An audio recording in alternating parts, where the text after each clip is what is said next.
Hello दोस्तों, मेरा नाम सावन किस्पोट्टा है। मैं बीएड प्रथम वर्ष का छात्र हूँ। आज का हमारा जो टॉपिक होने वाला है वो भिन्न है। तो आइए हम शुरू करते हैं।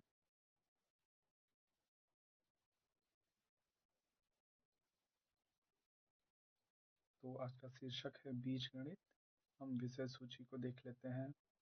विषय सूची में बीजगणित की परिभाषा, बीजगणित के नियम और बीजगणित के नियमों के अंतर्गत हम देखेंगे समतुल्यता का नियम, वितरण का नियम, गुणन खंडन नियम, घातांक का नियम, शून्य से गुणा का नियम और विपरीत संख्या का नियम।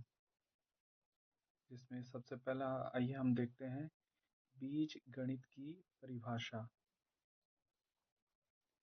बीज गणित बीज गणित गणित की वह शाखा है जिसमें अज्ञात संख्याओं और प्रतीकों का उपयोग करके समीकरण हल किए जाते हैं। गणित के कुछ प्रमुख नियम और उनके उदाहरण यहाँ पर दिए हुए हैं। तो इन्हीं नियमों में सबसे पहला हम देखते हैं समतुल्यता का नियम। समतुल्यता का नियम क्या कहता है? यदि किसी समीकरण के दोनों पक्षों में समान संख्या जोड़ी जाए, घटाई जाए, गुणा की जाए या भाग दी जाए तो समीकरण की समानता बनी रहती है। उदाहरण के तौर पर यहाँ पर x धन 5 बराबर 10 ये एक समीकरण दिया गया है, जिसको हम समतुल्यता के नियम से या हम इसको सरल करने की कोशिश करेंगे। तो जैसा कि यहाँ पर आप लोग देख रहे हैं x धन 5 बराबर 10 दिया हुआ है, तो हम इसमें दोनों पक्षों में हम 5-5 घटा देंगे, जिससे कि दोनों पक्ष से समान हो जाए। और यहाँ पर ये जो x की जो वैल्यू है या x का जो भाग है वो हमें मिल जाए। जैसे यहाँ पर आप देखेंगे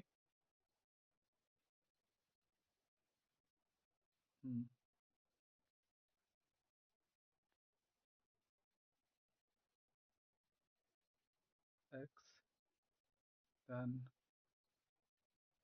5 ऋण 5 बराबर 10 ऋण 5।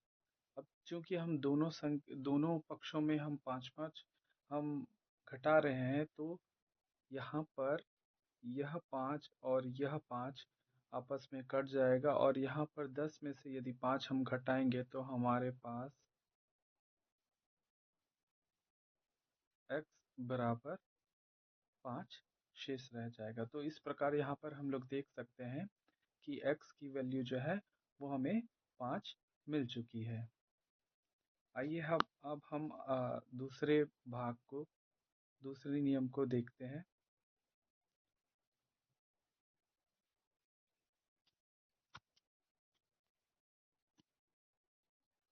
दूसरा नियम क्या कहता है?